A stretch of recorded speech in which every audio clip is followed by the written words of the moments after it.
আসসালামু আলাইকুম। Research paper লেখার জন্য আরেকটা গুরুত্বপূর্ণ টপিক হচ্ছে ডিসকাশন। কারণ আমরা জানি যে কোনো রিসার্চ আর্টিকেলের মধ্যে ডিসকাশন এটা খুবই গুরুত্বপূর্ণ একটা পোর্শন।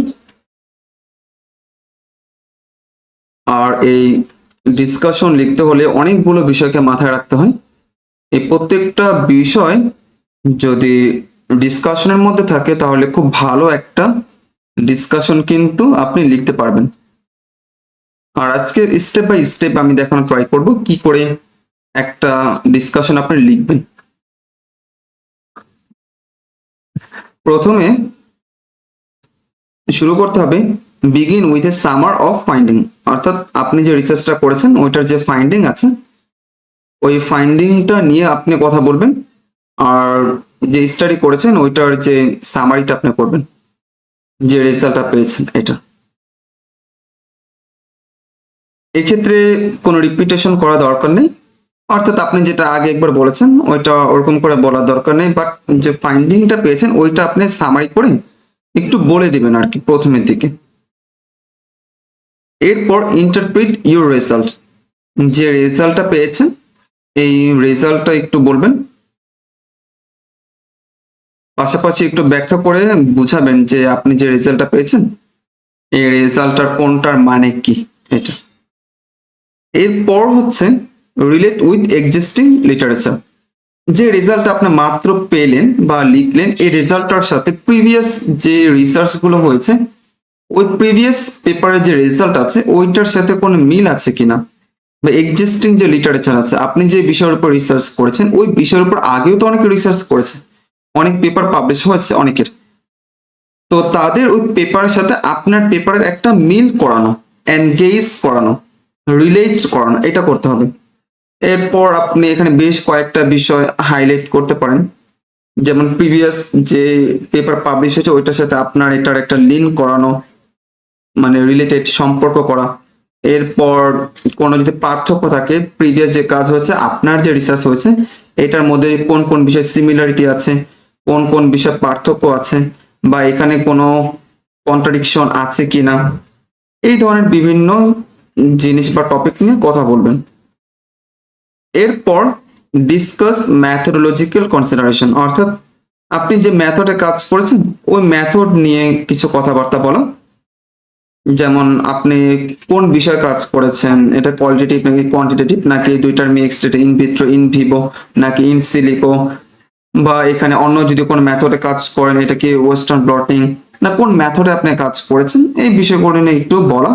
আর এখানে যদি কোনো ফিউচারের কোনো ডিরেকশন থাকে ওইটা চাইলে এখানে বলে নিতে পারেন, বা কোনো ইমপ্রুভমেন্টের জায়গা যদি থাকে ওইটা এখানে ডিসকাস করতে পারেন।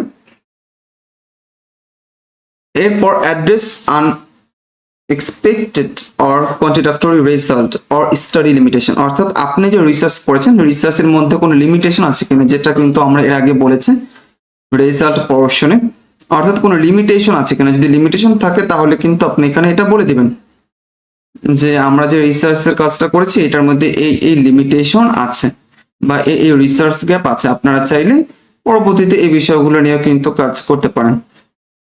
বা ধরেন যে যদি কন্ট্রাডিক্টরি কোনো কিছু থাকে ওইটা এখানে বলে দিতে পারেন যে আমার বিষয়ের সাথে বা আমি যে বিষয়ে রিসার্চ করেছি এইটার সাথে প্রিভিয়াস যে রিসার্চ হয়েছে তার এমন একটা কন্ট্রাডিকশন আছে, একটা বৈপরীত্য আছে, এই বিষয়গুলো আপনি ক্লিয়ার করে বলে দিবেন।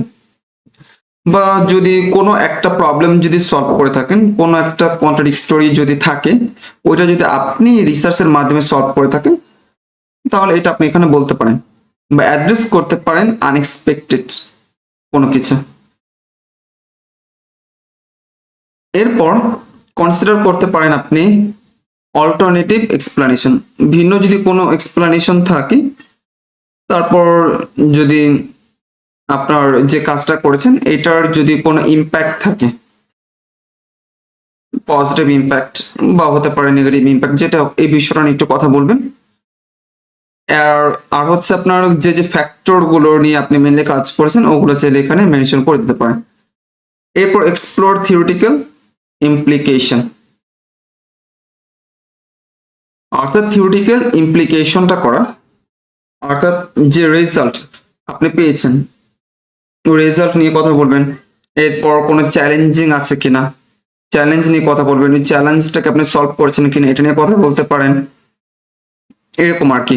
বা আপনি ফিউচারে কোনো দিক নির্দেশনা দিচ্ছেন কিনা যে ফিউচারে এটা নিয়ে রিসার্চ করা যেতে পারে, এটাও বলতে পারেন।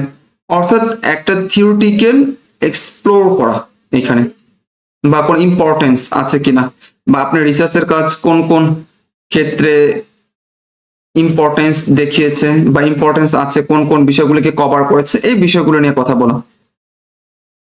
এরপর অ্যাড্রেস প্র্যাকটিক্যাল অ্যাপ্লিকেশন। যদি কোনো প্র্যাকটিক্যাল অ্যাপ্লিকেশন করে থাকে, কোনো প্রবলেম সলভ করে থাকে, কোনো রিয়েল লাইফের কোনো একটা হয়েছে আপনার, মানে অ্যাপ্লিকেশন করা যেতে পারে, বা যেটার দ্বারা অনেক উপকার হয়েছে মানুষের, এই ধরনের কোনো কাজ করে থাকেন, এই বিষয়গুলো আপনি এখানে মেনশন করে দিতে পারেন। বা কোনো যদি প্রবলেম সলভ করে থাকেন, এটা এখানে মেনশন করতে পারেন, এরকম। অর্থাৎ অ্যাড্রেস প্র্যাকটিক্যাল অ্যাপ্লিকেশন, কোন একটা প্র্যাকটিক্যাল প্রবলেমটাকে আপনি সলভ করেছেন বা অ্যাড্রেস করেছেন, এই বিষয়গুলো। এরপর হাইলাইট কন্ট্রিবিউশন অ্যান্ড সিগনিফিকেন্স। আপনি যে রিসার্চ করেছেন এটার সিগনিফিকেন্সটা কি বা কন্ট্রিবিউশনটা কি, এই বিষয়টাকে হাইলাইট করে বলে দিবেন। এরপর আপনার যে রিসার্চ গ্যাপ আছে, যেটা নিয়ে আপনি কাজ করতে পারেননি, মনে হচ্ছে যে এটা নিয়ে কাজ করা যেতে পারে, ওই বিষয়টা এখানে মেনশন করবেন। এরপর সাজেস্ট ফিউচার ডিরেকশন, অর্থাৎ ভবিষ্যতে কোনো কাজ করা যেতে পারে আপনার এই টপিক রিলেটেড, এরকম কোনো একটা কিছু প্রেডিক্ট করা বা সাজেশন করা বা বলে দেওয়া এটা নিয়ে কাজ করা যেতে পারে। অর্থাৎ আপনি প্রপোজ করতে পারেন যে আমি এই পর্যন্ত কাজ করেছি, আপনারা যদি চান তাহলে এর পরবর্তী কাজগুলো আপনারা করতে পারেন, এরকম।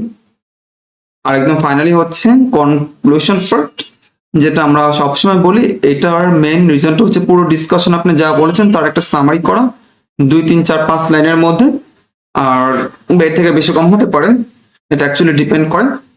তবে এই ক্ষেত্রে নতুন কোনো ইনফরমেশন অ্যাড করবেন না।